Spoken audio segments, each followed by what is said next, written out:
हज़रत फरमायो त जॾहिं हिन बादशाह सां मुंहिंजो ताल्लुक़ क़ाइमु थियो, दोस्ती थी, असां हिक ॿिए जे वेझा थियासीं, मूंखे उन वक़्तु बि रसूलुल्लाह सल्लल्लाहु अलैहि वसल्लम जो इहो इरशाद, इहा हदीस यादि हुई। कहिड़ी हदीस? सन फरमायो अहबिब हबीबक हौनम्मा असा अन यकून बगीदक यौमम्मा। तव्हां दोस्ती में बि एतिदाल क़ाइमु रखिजो, विच थरी दोस्ती रखिजो, म्यान रवि उन में इख़्तियार कजो, एतिदाल खे क़ाइमु रखिजो। मुमकिन आहे त उहो माण्हू अॻिते हली करे तव्हांजो दुश्मन साबित थिए।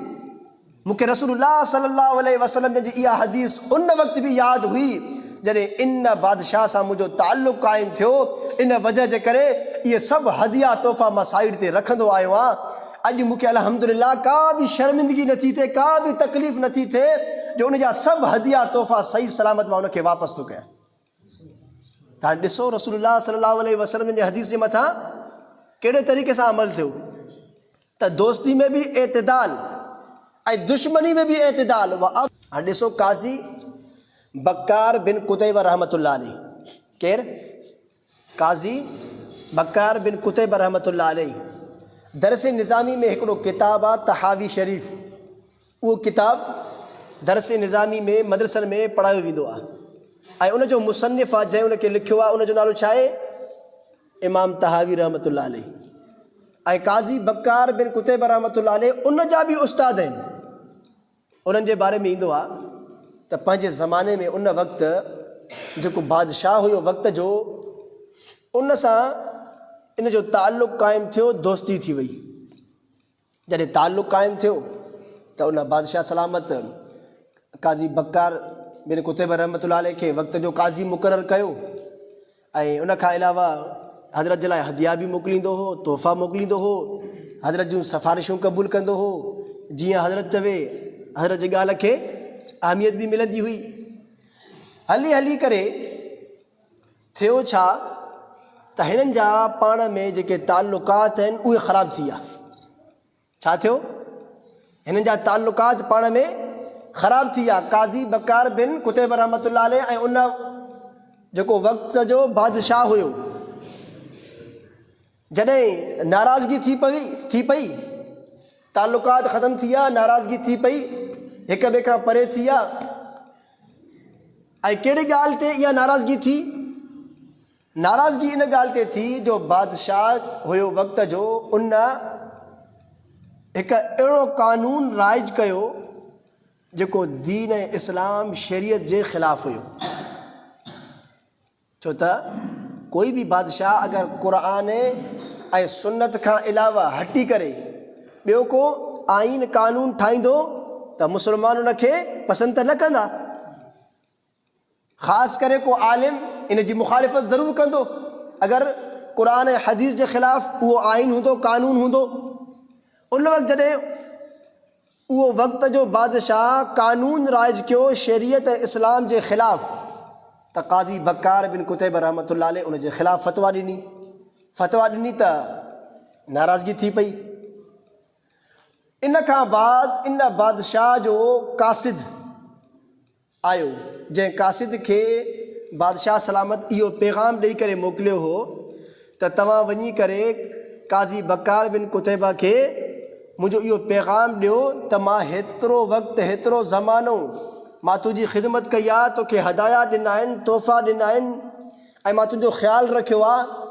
ऐं उन वक़्त खां वठी करे हिन वक़्त ताईं मुंहिंजा जेके बि तोहफ़ा हदिया तोखे मिलियल आहिनि उहे सभु वापसि कर।